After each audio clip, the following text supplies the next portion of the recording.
Greetings, I'm Chuck Lennox. I am the coordinator of the Global Alliance for Heritage Interpretation, which is an organization of professional groups from around the world that support heritage interpretation in all its forms. I want to welcome you to our webinar series, Global Excellence in Heritage Interpretation. I trust you will enjoy these webinars from our various member groups and from other speakers around the world. I think you'll gain a new perspective on heritage interpretation. Let's introduce our member groups. Thanks for coming. Hello, I'm Beth Moravon, Chair of the Association for Heritage Interpretation, the UK membership organisation for natural and cultural heritage interpreters. I'm delighted to be part of the Global Alliance for Heritage Interpretation Steering Committee and welcome you to our webinar series, Global Excellence in Heritage Interpretation. Hello, bonjour, my name is Sarah Rao and I am the Vice Chair for Interpretation Canada. We are a community that recognizes, celebrates, debates and inspires heritage interpretation in Canada, and we are thrilled to be taking part in the GAHI webinar series. We hope you enjoy. Hi, I'm Kylie Christian, President of Interpretation Australia, and I'm really glad to welcome you to the Global Alliance for Heritage Interpretation's webinar series. We love being part of it, and we hope you love it too. Tēnā koutou katoa. Greetings to you all. My name is Nick, and I am the chair of the Interpretation Network of New Zealand. We are a network designed to bring together interpretation professionals and showcase the best practice happening around our beautiful country of Aotearoa, New Zealand. Please enjoy this webinar from our international colleagues in the Global Alliance of Heritage Interpretation. Kia ora. Hello, I'm Helena Vicic, and I'm representing Interpret Europe, a European Association for Heritage Interpretation. We're very excited about this opportunity of sharing excellence across the world. We're digging up knowledge here in Europe that can have a potential to inspire colleagues from other continents. And vice versa, the inspiration in the Global Alliance is guaranteed to come back. Global Alliance of Heritage Interpretation with the webinar series is a treasure box of inspiration and good practice that promotes high standards of heritage interpretation globally.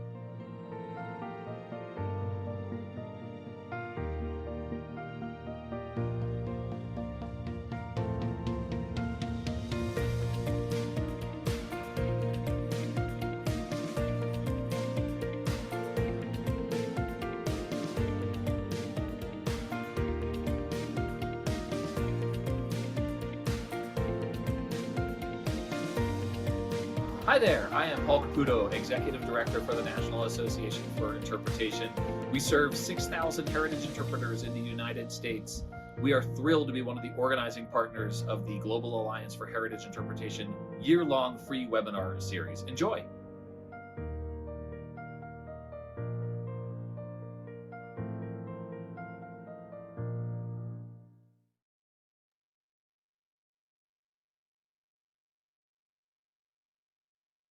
Good morning, or good afternoon, or good evening, wherever you might be in the world. My name is Chuck Lennox, again with the Global Alliance for Heritage Interpretation. I want to welcome you to our webinar series this year, Global Excellence in Heritage Interpretation, today hosted by Interpat MX, our partners in Mexico. Today's webinar is Fabrics and Stitches, How to Approach a Distant Heroic Past. The presentation will be in Spanish. If you speak English, please choose English using the interpretation button at the bottom of your Zoom screen. And also, please put any questions you might have for our speaker in the Q&A, and we will answer those questions at the end of the talk. Let me pass the screen over to my colleague, Fernando from Interpat MX, to introduce our speaker. Thanks for being here.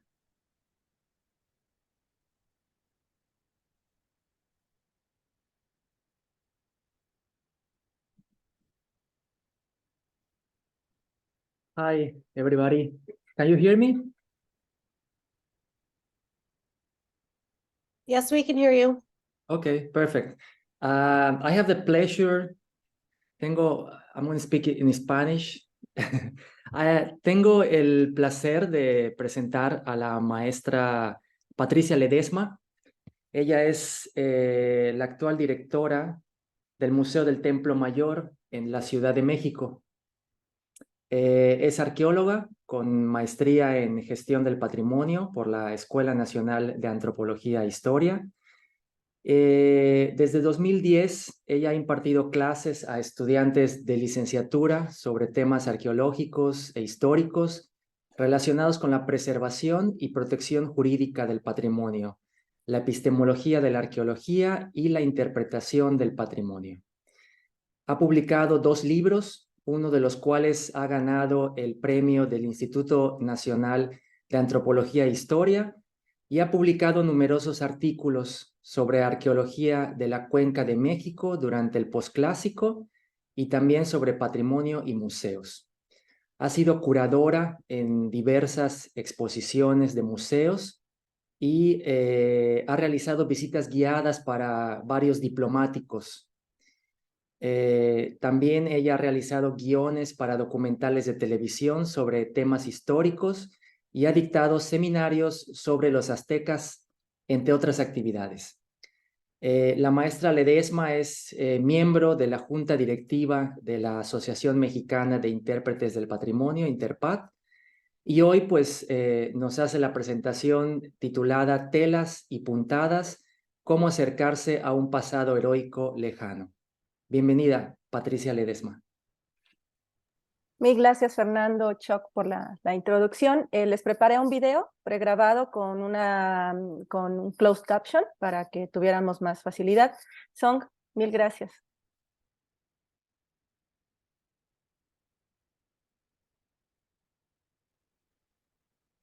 Hello, my name is Patricia Ledesma. I'm the director of Templo Mayor Museum in Mexico City, and today we're going to talk about some strategies that we are making in the museum with the children.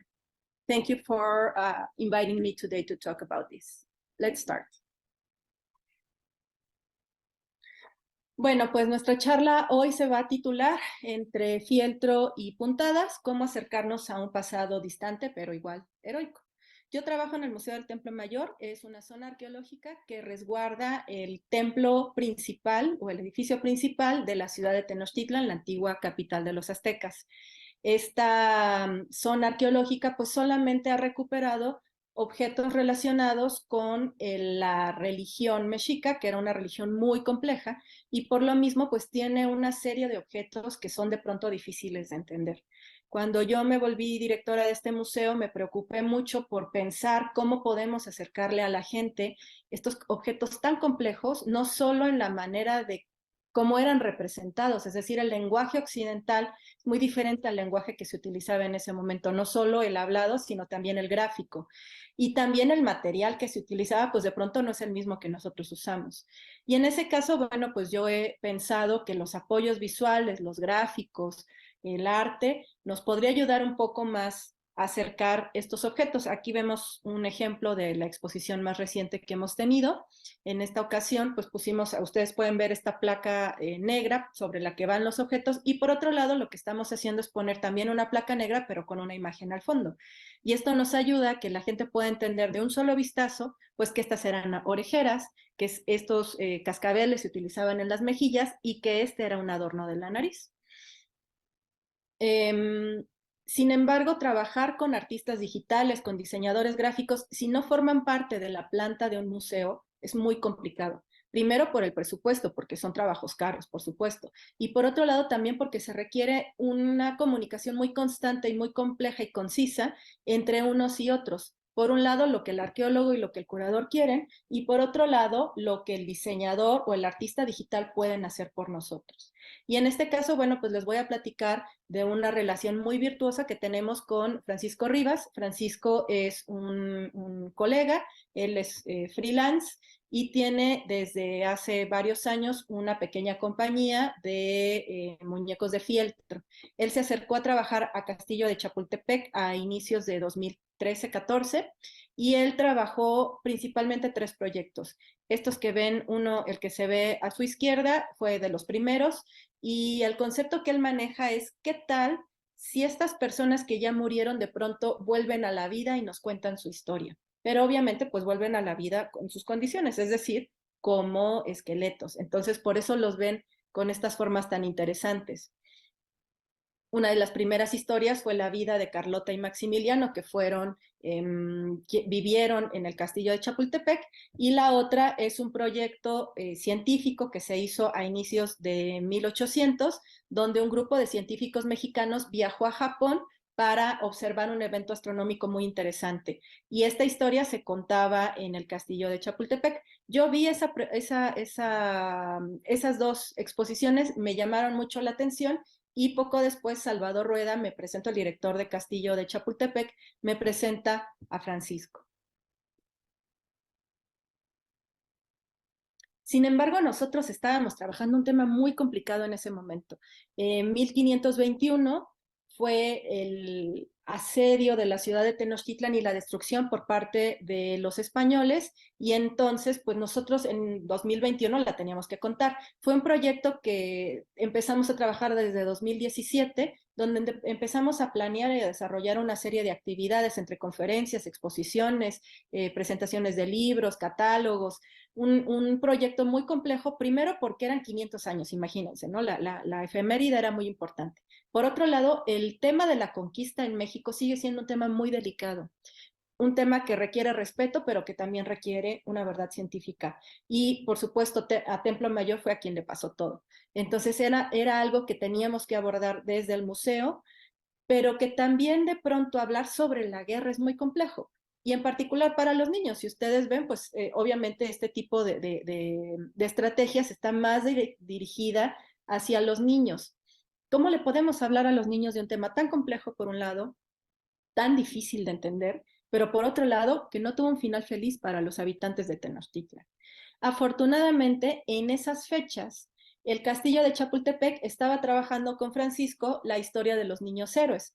Los niños héroes es un episodio en la historia de México que habla de cómo un grupo de cadetes que estaban estudiando precisamente en Castillo de Chapultepec defendió su cuartel y su escuela en la invasión norteamericana de 1847.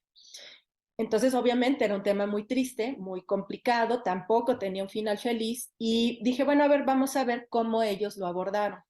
Y fue una estrategia muy interesante, porque ellos hablaron de ese día en la mañana y de esa semana, cómo era la vida de un cadete en esa escuela. Y eso a mí me dio la idea, claro, por supuesto. O sea, podemos hablarle a un niño de cómo los niños en el pasado iban a la escuela, qué aprendían, cómo vivían. Y esto es lo que se hizo en Castillo de Chapultepec. Si se fijan, tienen estas, o sea, aunque todos traen el uniforme, pues se entiende que son calaveritas. Entonces, regresando a Templo Mayor, tuvimos una reunión junto con mi equipo, con los curadores, con los arqueólogos, con mi gente de difusión, con mi gente de servicios educativos, de, bueno, ¿cuál podría ser un tema pensando en algo escolar? Y en este caso lo que decidimos fue que la tesis principal de esta pequeña exposición para niños podría ser qué lecciones que tú puedes tomar en la escuela te pueden salvar la vida. Y en este caso de lo que hablamos fue las lecciones que los niños mexicas, los niños aztecas tomaron en la escuela, les ayudaron a sobrevivir el asedio de Tenochtitlan en agosto. Entonces, bueno, pues primero fue un reto porque tuvimos que hacer una investigación muy amplia sobre, no solo sobre la conquista, que era lo que veníamos trabajando los últimos 4 años, sino ahora también sobre la parte de la educación mexica. Tuvimos que conseguir que parte del equipo se enfocara en conseguir imágenes de los códices, de los objetos arqueológicos, de algunas de las descripciones que había en las fuentes históricas, hablando de estos temas, y finalmente desarrollamos 6 tesis con esta tesis principal, ¿no? Como les decía, ¿cuáles son los valores que puedes aprender en la escuela que te podrían salvar la vida? Y lo que quisimos fue hacer como un cruce entre las lecciones que se aprendían en la escuela y lo que realmente pasó, porque hay muchos episodios de la conquista que están muy bien explicados, en particular en el Códice Florentino y en los relatos de los propios europeos, de Hernán Cortés y Bernal Díaz del Castillo, por ejemplo, y que podríamos hacer precisamente un cruce de, bueno, a ver, Aquí están hablando de ciertas estrategias que utilizaron los mexicas para defenderse y acá estamos viendo algunas lecciones en la escuela que cuadran perfectamente con eso. Y es muy bonito porque las lecciones escolares, aunque no las tenemos, por supuesto, todas bien registradas en las fuentes históricas, sí tenemos una serie de consejos que le daban los adultos a los niños. Y precisamente esas fueron como las líneas guía que utilizamos. Entonces, estas fueron las 6. Quisimos hablar de que siempre y todos estaban preocupados por la educación de los niños, es decir, todos los adultos formaban parte de la responsabilidad, o asumían la responsabilidad de educar a los niños. Todos los niños debían contribuir a trabajar en casa. El interés de la comunidad debe mantenerse por encima del interés personal. Debemos de ser pacientes y esperar al momento adecuado. También se hablaba mucho, se ponderaba mucho la moderación, incluso cuando comes, y también vale la pena arriesgar tu vida para salvar a la gente que queremos, ¿no? Y esta es la cédula principal. La educación que recibimos desde pequeños nos permite convivir y participar en las actividades que se realizan en nuestra sociedad. Esta era la cédula que habría. Bueno, pues comenzamos este proyecto con estas ideas. Fueron una serie de varias juntas que teníamos a la par, que estábamos haciendo la exposición temporal junto con los arqueólogos y con otro tipo de materiales que ahorita vamos a ver, pero también pues le dimos un espacio a este proyecto. Entonces Francisco cada semana nos iba entregando avances y fue un proyecto muy interesante, muy bonito, pero también es algo que yo quisiera resaltar. Es que el material que utiliza Francisco, que es precisamente fieltro, es una tela pues muy dúctil y no es tan cara. Le permitió que pudiera haber muchísimas correcciones. Porque una cosa es ver estas que están a su derecha, que son las imágenes de los códices, y otra cosa ya es aterrizarlas en algo en tercera dimensión. Entonces, nada más para ponerles un ejemplo, aquí estábamos viendo, ok, ¿no? El tamaño de los templos. ¿Qué tan grandes los podíamos poner para que cupieran dentro del espacio? Pero tampoco sin perder la proporción de los muñecos. O esta otra sección donde se ve los trajes de los guerreros en la matrícula de tributos, que Francisco diseñó estos trajes en tamaño para los muñequitos, en tamaño chiquito. Pero el propio fieltro le permitió hacer estos diseños tan complejos, por ejemplo, en los escudos, como aquí se alcanza a ver, o dónde van el penacho, qué tan grande o qué tan amplio tiene que ser este penacho. Pues eso obviamente en el Códice Florentino no está, y eso obligó a Francisco a que se hicieran de verdad muchísimas pruebas. No me van a creer, pero al menos hicimos como 5 por cada muñeco.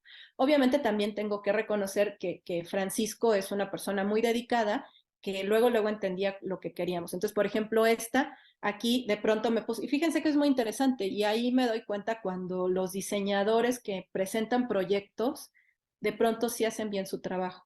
Porque, por ejemplo, el sol para nosotros, pues a veces lo dibujamos como un círculo amarillo con una serie de borlas alrededor o simplemente con rayos, y este que está acá abajo es el sol, como se representaba en época mesoamericana.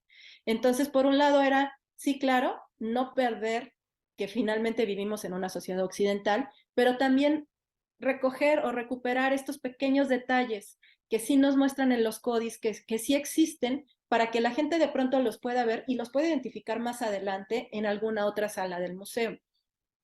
Este que está acá arriba, por ejemplo, es una representación de cómo se vestían los tlatoanis, los reyes, los gobernantes en época mexica, y lo interesante es que solo el tlatoani tenía esta tilma azul con este diseño como anachurado, y la corona, que era esta como tiara, también era azul. Entonces, estos pequeños detallitos que de pronto no se alcanzan a identificar, sí son importantes porque nos ayudan a generar como una especie de cultura visual que se aterrizó muy bien y de la cual nos dimos cuenta a partir de que empezamos a trabajar con Francisco. Por ejemplo, aquí Francisco incluso representó en cómo se sentaban.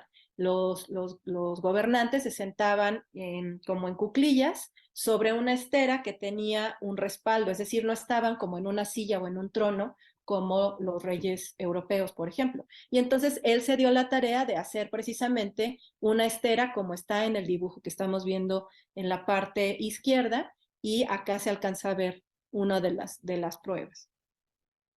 Pues llegó el día del montaje, estábamos, como les digo, preparando la exposición, pero no, la museógrafa nos dio oportunidad de poner una sección de 7 escenas para hablar de estas lecciones, y bueno, ahí está trabajando Francisco junto con Ingrid, que es parte de mi equipo de servicios educativos, ella es la coordinadora del área, y fue muy interesante porque uno de los primeros trabajos fue precisamente poner estos fondos, ¿no? Y estos fondos pues también tenían que representar la vida prehispánica, no la vida actual, y empezando porque era un lago. Entonces, mientras que Francisco quería poner todo verde, pues no le dijimos, no, pues casi todo era azul.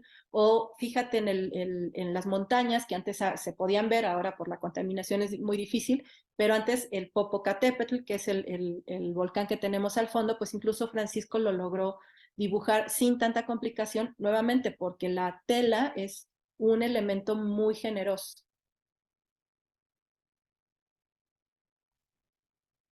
El montaje se llevó a cabo no solo con ayuda de Francisco, sino también la parte museográfica. Mi equipo museográfico nos ayudó, por ejemplo, a poner el tema de la iluminación, que también fue muy interesante.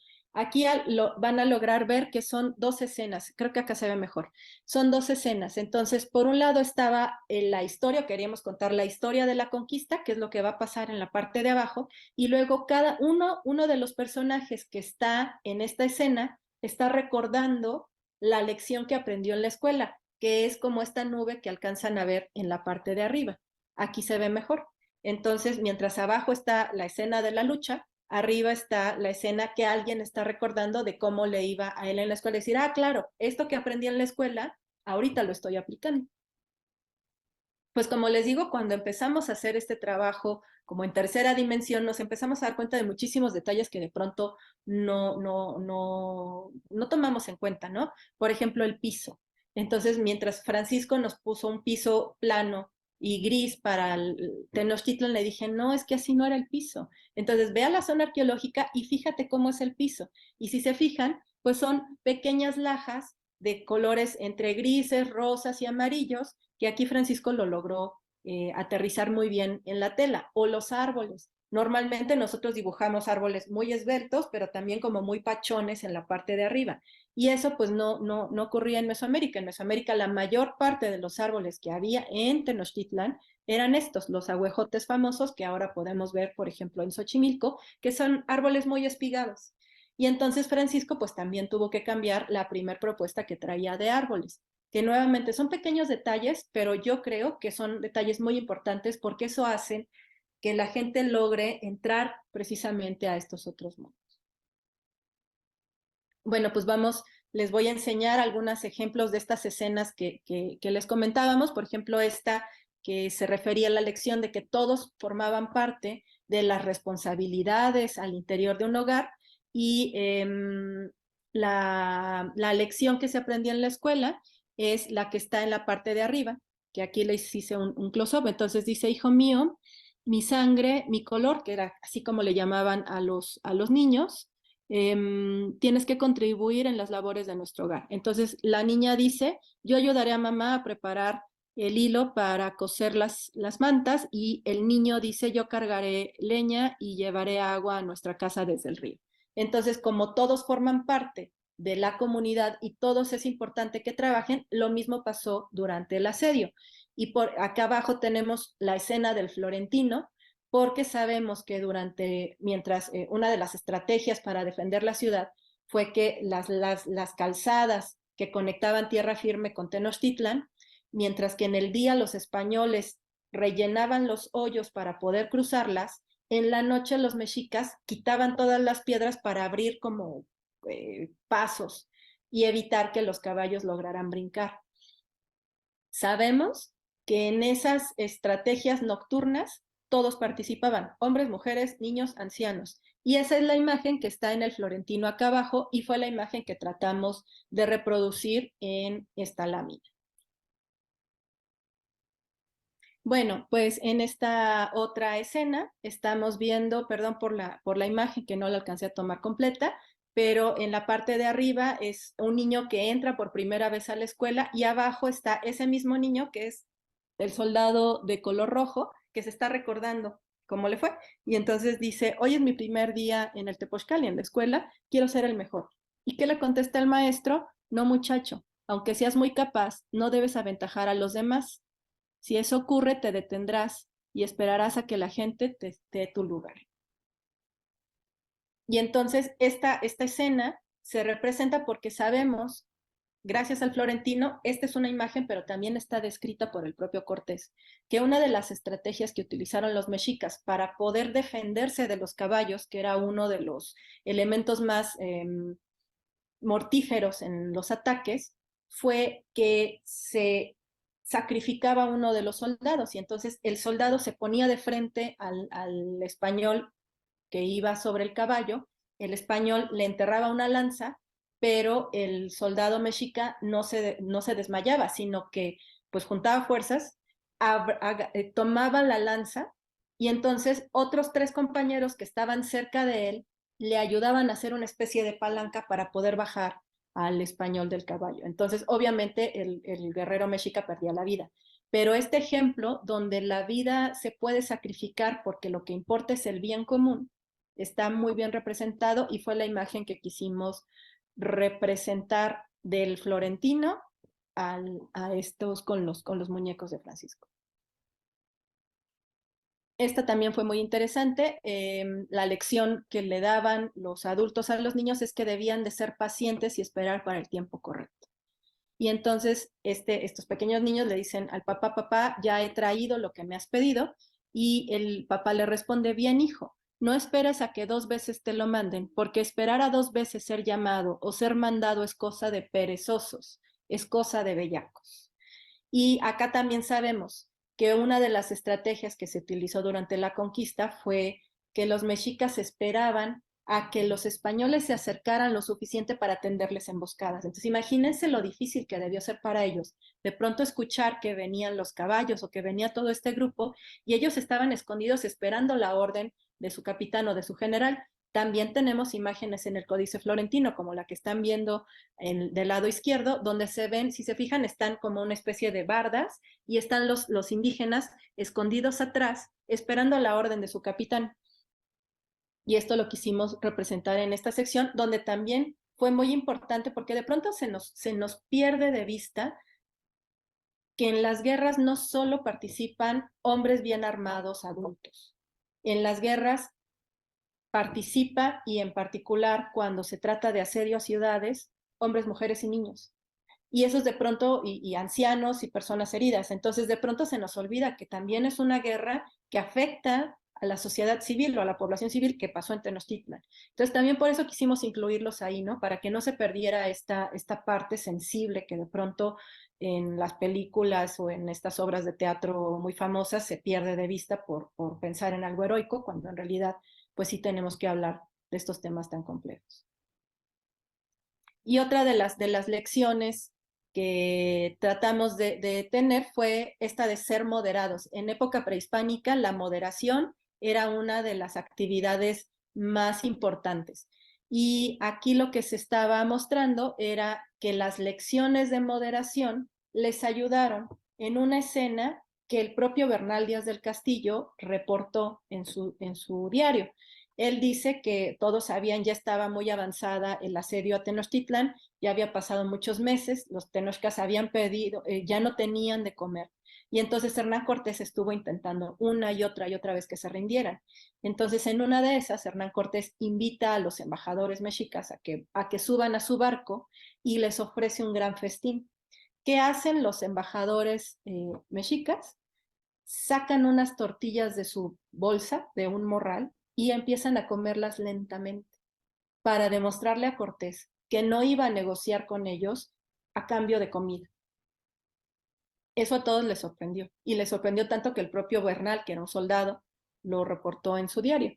Entonces, esta es la lección que se mostraba en la parte de arriba. Les puse los globos que pusimos en la escena más grandes, pequeño chalchihuite, no comas muy aprisa, ni demasiado a la mañana ni a la noche. Sé moderado y no des grandes bocados, ni arrebates lo que está en el plato. Esa era la lección que le daba la mamá a los niños. Y entonces acá abajo, pues estos niños se acuerdan de lo que les enseñó la mamá y es el enemigo espera vernos desesperados para imponer sus condiciones. Este es un close-up de esa escena que es muy bonita. La verdad es que me gusta mucho y que quisimos mostrar en esta exposición. Ahí se ve a Hernán Cortés, sea un soldado, y se ve a esta figura importantísima en la historia de la conquista, que es la famosa Marina o Malinche. Bueno, pues finalmente logramos inaugurar nuestra exposición el 13 de agosto del 2021. Por un lado, fue la primera vez en el museo que una sección dedicada a los niños compartía espacio con la sección arqueológica. Entonces, esta era la cédula de inicio. Obviamente es una exposición seria, como les digo, es una exposición científica, donde se hablaban de las razones por las cuales había sido conquistada la ciudad, siendo una de las más poderosas de su época. Y había objetos arqueológicos, objetos históricos, había unas grandes infografías que con las cuales podíamos explicar el tema, es decir, objetos serios y complejos. Y del otro lado, aquí no se alcanza a ver bien en la fotografía, pero del otro lado de esta área estaba esta exposición para los niños. Y la verdad es que nos fue muy bien. Tuvimos mucho éxito, a mí la verdad es que me dio mucho gusto, que mucha gente le tomaba fotografías, mucha gente lo subió a sus redes sociales, fue un área muy atractiva que nos permitía, como les digo, pues de pronto acercarnos a un tema muy complejo, pero no por ser complejo lo teníamos que obviar o dejar de lado. Trabajamos también con Francisco, que decidimos hacer un segundo proyecto con él. En este caso, la siguiente exposición de Templo Mayor tenía que ver con la vida de los artesanos lapidarios en la ciudad de Tenochtitlan. El doctor Emiliano Melgar es un arqueólogo muy destacado que trabaja ese tema desde hace muchísimos años y en este caso, bueno, pues esta era la exposición que trataba sobre las herramientas, las estrategias y los estilos que se desarrollaron en esta ciudad tan poderosa que fue Tenochtitlan. Aquí el curador de la exposición, Emiliano, fue muy sensible al trabajo de Francisco, le gustó mucho y entonces comenzaron este nuevo proyecto donde se habló de cómo un niño, hijo de un lapidario, iba creciendo y tomando habilidades que le iban a permitir desarrollar este equipo. Entonces, por un lado, se recibía en esta sección hablando de dos grandes piedras, que es el jade y la turquesa. El jade está relacionado con la frialdad, con lo líquido y con el dios Tlaloc, que es el dios que vemos del lado izquierdo, y la turquesa, que es una piedra que, aunque es azul, estaba relacionada en época mesoamericana con el calor, ¿no? Y entonces estaba relacionada también con la guerra, y por eso está del lado del dios Huitzilopochtli, que es este dios que está en la parte de arriba. Y acá les estoy mostrando otra escena donde está precisamente el niño con el anciano que le está explicando justo estos significados que les estoy comentando. Nuevamente, pues nos acercamos a lo que las fuentes, la arqueología y las propias evidencias nos mostraban para poder aterrizarlo en el diseño de Francisco. Y estas, por ejemplo, que son unas almenas hermosas que se encontraron hace algunos años en un predio muy cerca de Templo Mayor y que sabemos que eran las almenas que iban en la parte de arriba de la escuela de los nobles en época prehispánica. Y entonces Francisco las pone, si se fijan, en la parte de atrás de la escena.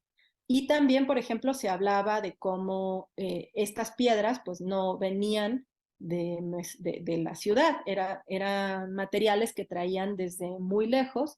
Y acá, por ejemplo, cuando Francisco me enseñó el primer boceto de estos cargadores, los traían como en un morral y le dije, no, en época mesoamericana se ponían un mecapal, que es una especie de fibra en la cabeza, y sobre esa fibra ya va el morral, porque es más fácil cargar que el peso caiga sobre la espalda que caiga sobre uno de los dos hombros. Entonces, les digo, este tipo de detallitos que de pronto pueden ser muy, muy superfluos, sí nos ayudan a que la gente pueda involucrarse de otra manera con este pasado. Y en este caso, bueno, pues sí nos ayudó bastante. Yo por ahí escuché algún comentario de algún par de niños que venían con sus abuelitos y los abuelitos les decían que antes se cargaba así. Es algo muy bonito. Y bueno, pues esta exposición también tuvo mucho éxito. Fue muy visitada, fue uno de los comentarios que recibíamos en el museo.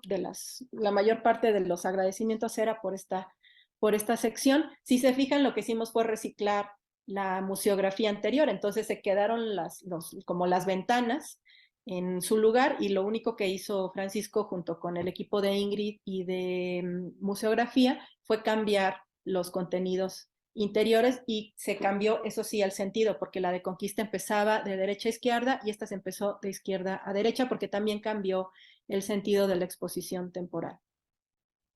Nos fue tan bien que Monterrey se interesó por la exposición, entonces hubo un intercambio, un convenio entre el INA y el museo, 3 museos se llama, del gobierno de Nuevo León, y se fue esta exposición, la arqueológica, junto con la sección de los niños a Monterrey, y allá, como tienen más espacio, la crecieron e incluso invitaron a Francisco a que rehiciera algunas de las escenas. Entonces, por ejemplo, no sé si se acuerdan, aquí están nuestra escena principal, se alcanza a ver al fondo, donde está la pirámide con los 2 dioses, que es obviamente chiquita, y acá la hicieron tamaño natural. El Huitzilopochtli era como de unos 30 centímetros.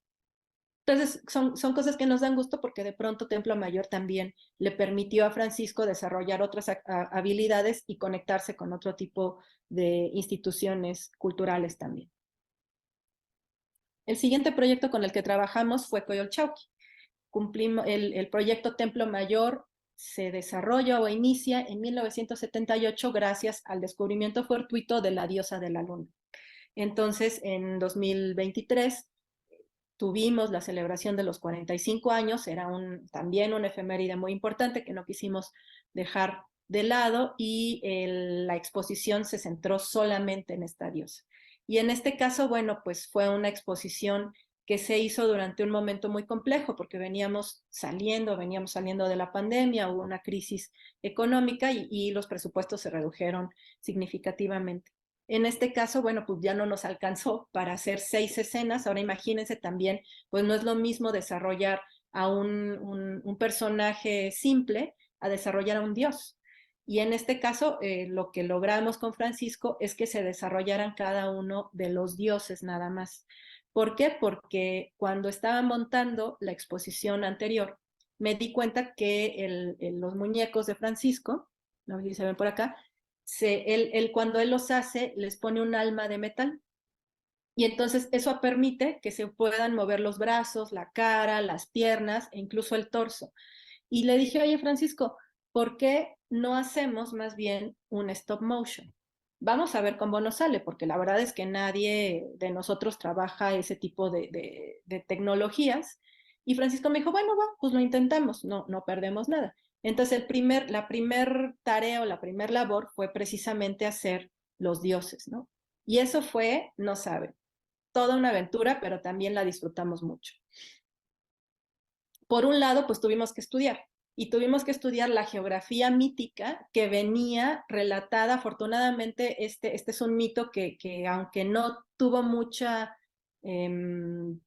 difusión, porque era un mito muy nuevo en la historia prehispánica, sí tenemos buenas escenas que nos permitieron rehacer esa historia, que de pronto no se puede hacer con todas las historias. Eso es, o sea, a nosotros nos queda muy claro, ¿no? Hay mitos que pues, no va a ser muy fácil poder aterrizar sin recurrir tanto a la fantasía, pero en este caso no. Sí había buenos elementos, teníamos imágenes que nos hablaban de la diosa de la luna, imágenes que nos hablaban de su madre Coatlicue, imágenes que nos hablaban de su hermano el sol y de los 400 hermanos de la luna, que son las estrellas. Y bueno, pues también nos hablan de los parajes por donde va pasando la hermana para juntar este gran ejército para pelear contra su hermano. No les voy a contar la historia para no ser spoiler, pero bueno, pues fue un trabajo donde sí nos tuvimos que poner a escribir, a leer, a investigar, y ahí le estuvimos dando una y otra vez. Nuevamente Francisco, muy generoso, muy paciente con nosotros, y Hicimos varias pruebas de vestuario, de detalles. Por ejemplo, la investigación sobre cómo eran los hermanos. En Templo Mayor tenemos estos que están viendo del lado izquierdo, son la representación de los hermanos y cómo la aterrizamos en la realidad, ¿no? Bueno, pues eran guerreros, entonces los guerreros pues, tampoco traen muchas cosas, eso sí traen por supuesto armas. Cómo debió ser, qué tipo de armas traían, ¿no? Pues en el mito dice que unos traían flechas, mientras que otros traían el macuahuitl, que es como un mazo largo con puntas de obsidiana. Cómo era el tocado que traían, qué tan larga era el cabello que ellos usaban, si era nada más un chongo acá, si era el cabello largo suelto. Estos, por ejemplo, sabíamos, los guerreros de cierto nivel podían usar plumas. Entonces, esto, por supuesto, no es una investigación de ayer, es una investigación que otros arqueólogos han hecho y a los cuales recurrimos. Por ejemplo, esta es la tesis doctoral de Diego Matadamas, que es un colega nuestro que ahorita está estudiando en Harvard y al cual nos acercamos para que nos ayudara con estos pequeñitos detalles, pero les digo, eso es lo bonito de la arqueología, que de pronto ya tenemos mucha información con la cual podemos echar mano de estos datos que nos presentan los arqueólogos para aterrizarlos en la realidad, ¿no? O la mamá Coatlicue, la famosa, aquella que usa una falda de serpientes, esa es la traducción de su nombre. ¿Qué tan larga era la falda?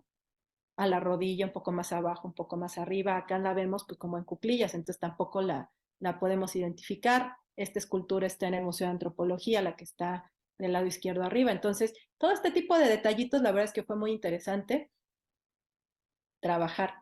Este quizás es el personaje más complejo que hemos desarrollado en el museo en los 4 años que llevamos trabajando con Francisco. De Coyolxauhqui no hay muchas evidencias, solamente hay 5 esculturas en todo el mundo de la diosa. Obviamente la mayor parte están en México y esta es la que está en Templo Mayor, la que está en la parte de arriba. Gracias a que se hizo un estudio hace algunos años, se logró recuperar el color de la escultura. Todas las esculturas en Mesoamérica estaban pintadas y en este caso, bueno, sabemos, por ejemplo, que la diosa era amarilla. Los dioses en Mesoamérica no se representan blancos o rosas, se representan amarillos, porque el amarillo es el color del maíz. Entonces, todos los dioses, si se fijan, a diferencia de los otros muñequitos que tuvimos en las otras exposiciones, todos ellos eran amarillitos. O, por ejemplo, la diosa tiene ojo azul. Eso fue muy interesante identificar. O el cabello, ¿no? O sea, ¿de qué color es el cabello de la diosa de la luna? Pues negro, negro como la noche. ¿Qué tan largo era? Bueno, aquí no se ve en la escultura mexica, pero sabemos que casi todas las mujeres usaban el cabello largo casi a la cintura. Entonces, pues Francisco se dedicó a hacerle este cabello largo. El penacho, que también fue todo un reto, porque acá lo vemos como en 2 dimensiones, pero en realidad sabemos que los penachos en ese momento eran de 3 dimensiones y además que el juego es que cuando uno camina va como flotando, van flotando las plumas. O estas partes de aquí que quizá no se ven muy bien en la diapositiva, pero tiene unos pesos acá que nos explicaba la bióloga Norma Valentín, que tiene que ver justo para que se mantenga el tocado y que las plumas no es lo mismo las plumas de la primera línea que las plumas de la segunda línea, porque la primera línea parece que son las plumas de una parte del ala, luego vienen las plumas de la cola y luego vienen las plumas de otra parte del ala de las aves. Entonces, todo ese tipo de detallitos lo tuvimos que ver, que pensar, que rehacer, que rehacer una y otra y otra y otra vez hasta que nos quedó una Coyolxauhqui presentada. El segundo paso, ese ya le tocó a Francisco. En este caso nos acercamos con un área del INA, del Instituto de Antropología, que se dedica a hacer videos, pero pues, que tampoco habían hecho nunca un stop motion. Entonces fue como nuestra primera vez para todos. Trabajó Francisco junto con ellos de una manera muy, muy virtuosa. Fue un trabajo, yo la verdad es que pensé que iba a tardar mucho, pero en menos de mes y medio ya lo tenían casi todo terminado, salvo algunos detalles de edición. Aquí, por ejemplo, uno de los dilemas era si Francisco iba a hacer estos escenarios para que los muñequitos caminaran y se decidió más bien poner una pantalla verde y luego hacer gráficamente los escenarios. pues la escena, ¿no? Les digo, no les voy a contar el mito, pero en un momento la mamá está embarazada y en otro momento ya da luz. Entonces, pues Francisco tuvo que hacer incluso la parte de la muñequita embarazada y la muñequita sin pancita, ¿no?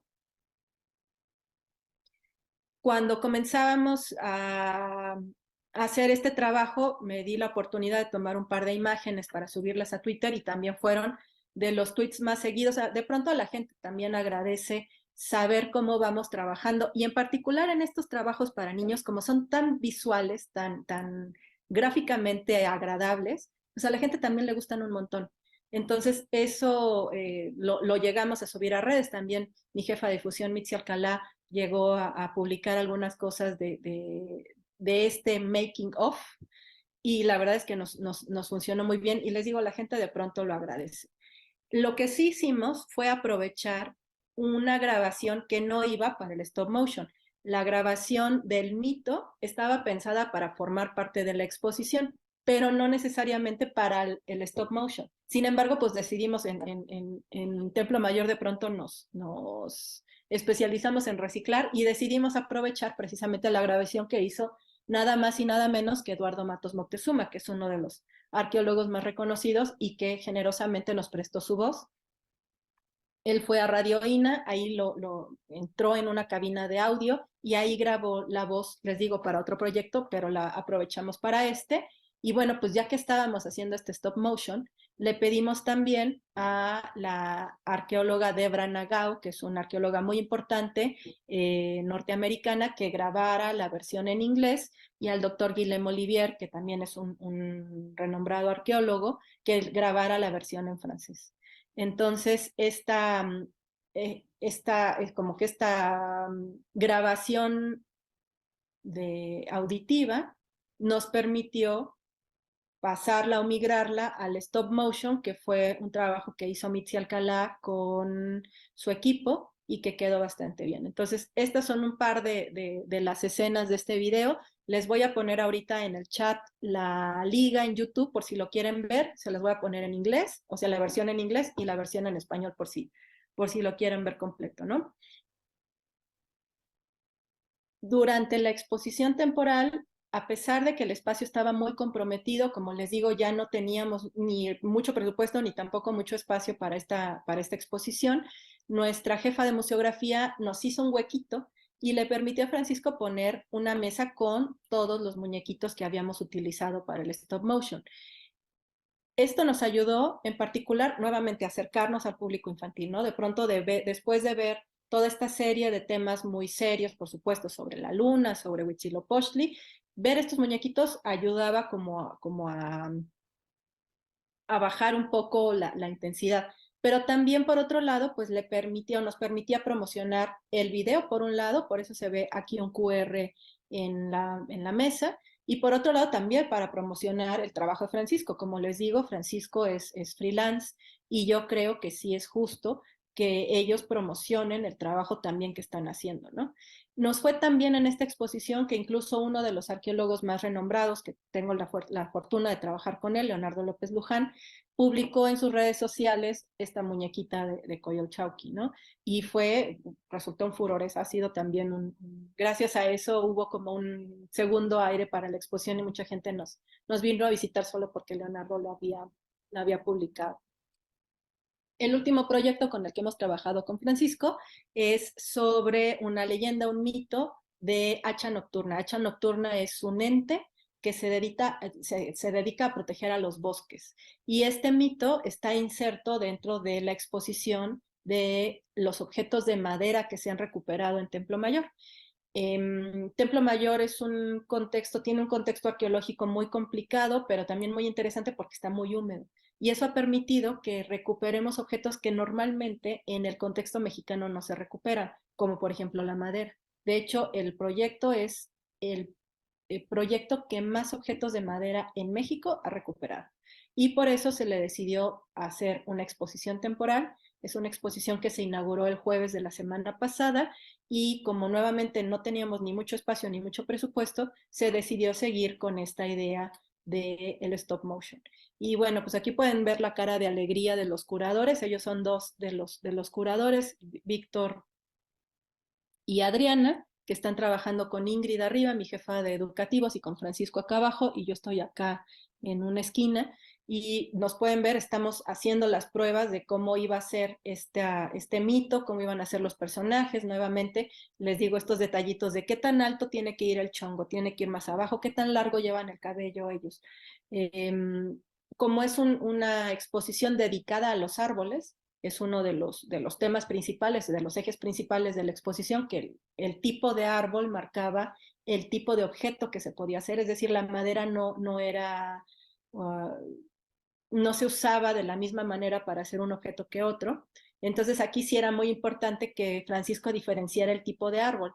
Y entonces hizo varios como pruebas de árboles. También teníamos que ver la altura para que no se rebasara. Entonces fue un proyecto en el que participaron también los curadores, arqueólogos muy reconocidos, para poder llevar a cabo este mito. Esta es la única escena que tenemos de ese mito en el Florentino, donde se ve este personaje, que es un personaje que no tiene cabeza y que en el pecho se oye como si estuviera, se oye a lo lejos como si alguien estuviera cortando un árbol, pero más bien es el pecho de este personaje que se abre y se cierra. Son como unas puertas y adentro está su corazón. No, otra vez no voy a hacer spoiler, aquí nada más les pongo unas imágenes del stop motion que también ya pueden ver en YouTube. Les voy a poner aquí en el chat la dirección para que si quieren visitarnos. No sé si para estas alturas ya lo podemos tener en inglés, pero al menos la versión en español ya está disponible en YouTube. Y bueno, pues no me queda nada más que agradecerles a todos ustedes por su atención.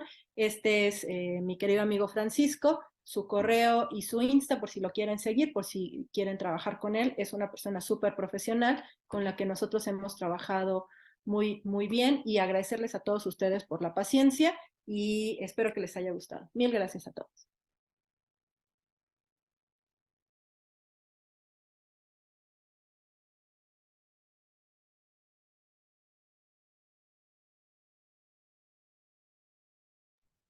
Muchísimas gracias, Patti. Maravillosa presentación. Realmente muy impresionante todo el trabajo.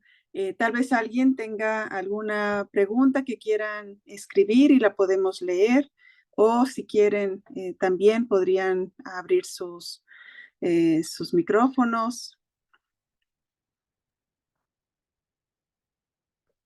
Tony, this is Chuck. I have a question. Adelante.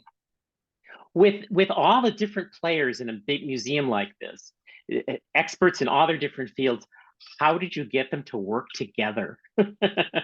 Because everyone has an ego normally, we humans, but it seems like there's so many different players, and to be able to come together and create such a creative exhibit, how did you do that? Pues es muy complejo. It's really complex because obviously I had scholars with such a great profiles, pero nos ha funcionado muy bien el hacer juntas previas de todos los proyectos e ir involucrando poco a poco a los distintos especialistas. No solo los arqueólogos, también tengo biólogos trabajando en el museo, pero también tengo técnicos expertos en museografía y técnicos expertos en educación. Entonces, de pronto, estas reuniones que hacemos al menos cada mes y nos vamos platicando los proyectos y los voy involucrando, nos ha funcionado muy bien. Por supuesto, siempre el trabajo es muchísimo y lo logramos distribuir de la mejor manera posible, pero pues de pronto los especialistas no nos pueden ayudar, entonces hay que pues adelantar con otro tipo de temas, pero pues sí ha sido como un trabajo colaborativo en el museo, y como dices, son capas y capas de especialistas, pero nos ha ido muy bien. Dice Gaby Plumazo que el chat está inactivo para ellos. No sé si pudiéramos ahí picarle. I think the chat it's unable. Maybe we could do something there.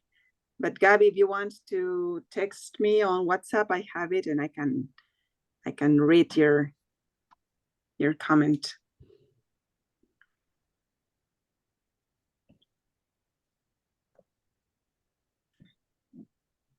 Y Patti, también yo creo que lo que muchas veces es el gran reto es divulgar en contextos donde los arqueólogos tienen gran voz, ¿no?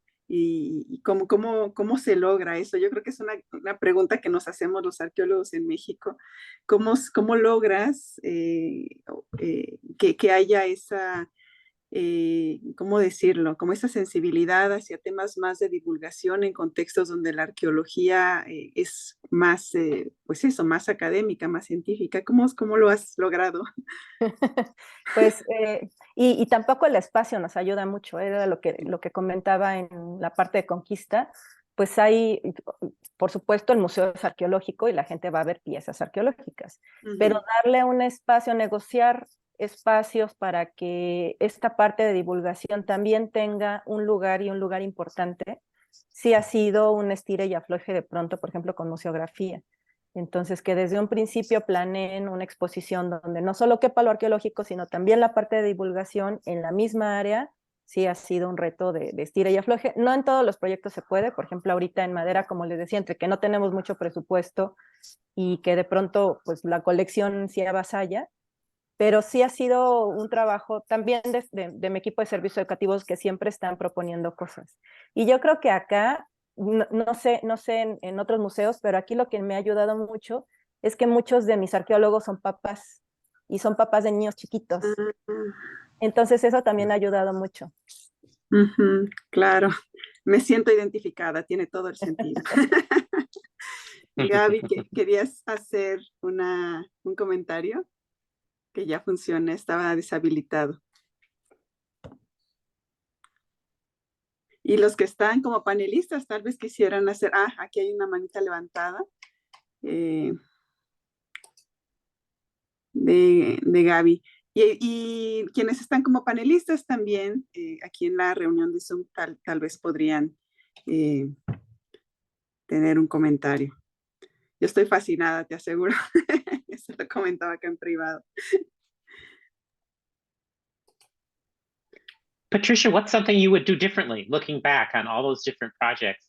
Is there anything in particular you might do different?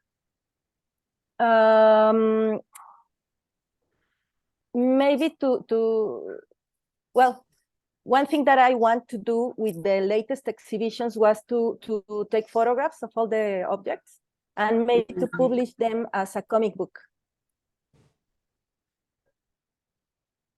Y tienen los materiales, ¿no? Lo podrían volver a hacer. Sí, lo podríamos rehacer, que fue algo que nos dimos cuenta ahora que estaba haciendo la ponencia. Dije, híjole, es que no tenemos las fotografías suficientes para hacer un programa así, pero como pues los muñecos se quedaron en el museo, sí podríamos rehacer los paneles y sacar una especie de librito para los niños.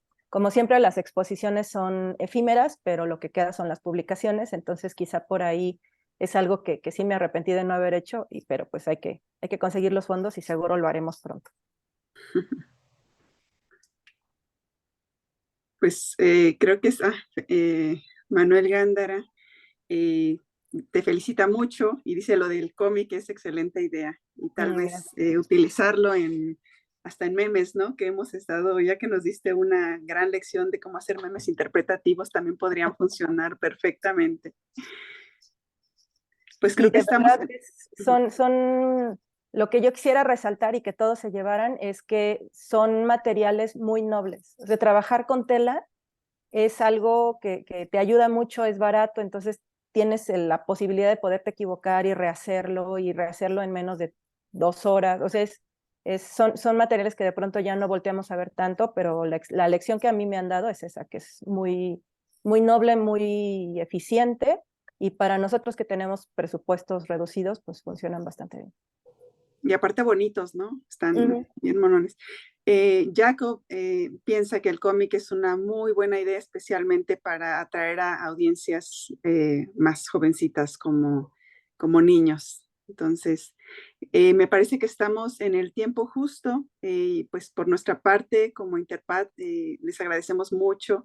Y Patti, si quisieras hacer un último comentario por nuestra parte, pues muchísimas gracias. No, de qué, al contrario, pues 1000 gracias por la invitación, ojalá les haya gustado y estoy a la orden ahí para platicar más adelante de estos temas tan bonitos que son de interpretación, de arqueología, que de pronto no es tan fácil aterrizar, pero que también nos divertimos mucho haciéndola. Chuck, el micrófono te lo pasamos. Thanks, Tony. I want to thank everybody for coming today, and especially a big thank you to Interpat MX and our speaker today, Patricia Littisman. And we really hope you gained a new perspective on this fascinating story of developing exhibits in Mexico. Please see our website, www.gahi.online, for information about our next webinar in the series. And in closing, I want to remind everyone that interpretation is a seed, not a tree. And I think we planted more seeds on how to do some creative museum exhibits today. Thank you very much, everyone. Thank you.